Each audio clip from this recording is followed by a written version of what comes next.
எல்லாருக்கும் வணக்கம். நான் உங்கள் பிரசீதா குமரன். இன்னைக்கு ஒரு கதை சொல்ல போகிறேன். ஒன்று இல்லை, 2 கதை சொல்ல போகிறேன். ஒரு குரு இருந்தார். அந்த குரு வந்து தன்னோட சீடர்களுக்கு தனக்கு தெரிஞ்ச அந்த மாந்திரிகங்கள் எல்லாமே சொல்லி கொடுத்துட்டு போகணும். தனக்கப்புறம் இதை யாருக்கும் தெரியாமல் போயிட போகுது அப்படின்னு சொல்லி எல்லா விஷயங்களும் வந்து சொல்லி கொடுத்துட்ருக்காரு. அப்போ குரு சொல்லும் போதெல்லாம் சொல்லுவார், நீங்கள் எந்த முடிவு எடுத்தாலும் கரெக்டாக எடுங்க. நீங்கள் எடுக்கிற முடிவு அது தப்பாக போயிடக்கூடாது அப்படின்றத மட்டும் தெளிவுபடுத்திக்கிட்டே இருப்பார். ஒரு நாள் அந்த குரு வந்து சீடர்களுக்கு எல்லா பயிற்சியும் சொல்லி கொடுத்துட்டு காட்டுக்கு கொண்டு போய் நிறுத்துறாரு. அவர் எந்த மாதிரியான இதெல்லாம் கொடுத்துருப்பார் பயிற்சி அப்படின்னு பார்த்தீங்கன்னா, ஒரு மரம் ரொம்ப காஞ்சி போய் இறந்த நிலையில் இருக்கும்போது அதுக்கு மீண்டும் உயிர் கொடுக்குற மாதிரியான சக்தி பவரெல்லாம் வந்து அந்த குரு வந்து சீடர்களுக்கு சொல்லி கொடுத்துருப்பாரு. அப்போது அந்த ஒரு மரம் பட்டு போயிருக்கும், அதை வந்து உயிர் கொடுக்க சொல்லுவார். ஒரு சீடர் போயிட்டு அந்த மரத்துக்கு கீழே உட்காந்து கையெடுத்து கும்பிட்டு அந்த மந்திரங்கள்லாம் சொல்லும்போது அந்த மரம் வந்து பச்சை பசைன்னு ரொம்ப அழகாகிடும் ஒரு 5 நிமிஷத்தில்.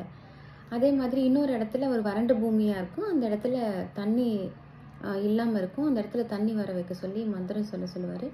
அதே மாதிரி அங்கே தண்ணி வந்துடும்.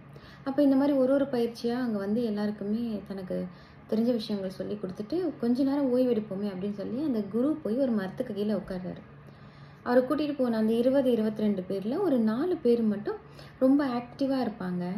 அவங்க என்ன பண்ணுறாங்க, சரி நம்ம ஏன் இந்த டைமில் உட்காரணும், நம்ம வேறு ஏதாவது வேலை பார்க்கலாம் அப்படின்னு திருன்னு போயிடுறாங்க. உள்ள அந்த காட்டுக்குள்ளே போய் அங்கே வந்து அவங்க நடந்து போகும்போது அவங்க காலு கீழே நிறைய எலும்பு தடயங்கள்லாம் தெரியுது. அதை கையில் எடுத்து வச்சுட்டு, ஐயோ இங்கே ஏதோ ஒரு விலங்கு நிறைய செத்து போயிருக்கு, அதுக்கு உயிர் கொடுப்போன்னு சொல்லி தன் கையில் இருந்த எலும்பை தூக்கி போட்டு மனசார அந்த குரு சொல்லி கொடுத்த தந்திரங்களெல்லாம் சொல்லி உயிர் திரும்ப கிடைக்கட்டும்னு வேண்டுறாங்க. வேண்டி ஒரு 5 நிமிஷத்தில் அங்கே இறந்து போயிருந்த ஓநாய்க்கள்லாம் உயிரோடு திருப்பி வந்துடுது. ஐயோ இது ஓநாயான்னு அவங்க திருப்பி பேசுறதுக்குள்ளே அந்த ஓநாய்க்கள் அவங்கள துரத்த ஆரம்பிச்சுட்டு அவங்க அந்த காட்டுக்குள்ளே வேகமாக போய் குரு கிட்ட போய் சேர்ந்துடுறாங்க. அப்புறம் குரு வந்து அவங்க உயிரெல்லாம் காப்பாற்றி அந்த ஓநாய்க்களை வந்து திருப்பி காணாமல் போக வச்சிடுறாரு.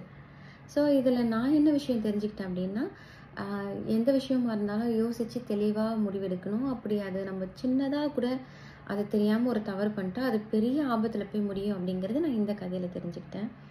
இன்னொரு கதை, ஒரு காட்டில் இருக்க எல்லா விலங்குகளும் சேர்ந்து தனக்கு ஒரு ராஜா வேணும் அப்படின்னு முடிவு பண்ணாங்க. அந்த ராஜா யாராக இருக்கணும் அப்படிங்கிறத பற்றி பேசுகிறதுக்காக ஒரு இடத்துல மலை மேலே உட்காந்து பேசுகிறதுக்கு போனாங்க.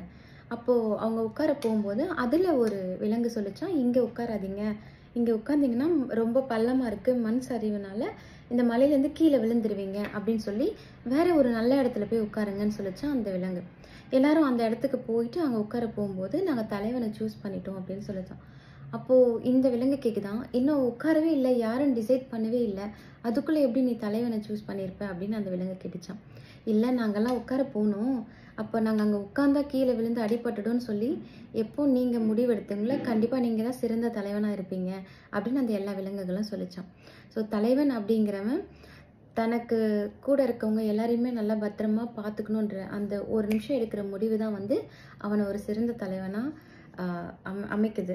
ஸோ நம்ம எடுக்கிற முடிவு கரெக்டாக நம்மளை சுற்றி இருக்க யாருக்குமே எந்த பாதிப்பும் வந்துடாமல் அவங்களுக்கு நல்லது மட்டுமே நினச்சி போனால் ஒரு சிறந்த தலைவனாக இருக்க முடியும் அப்படிங்கிறது தான் என்னோட கருத்து. தேங்க்யூ.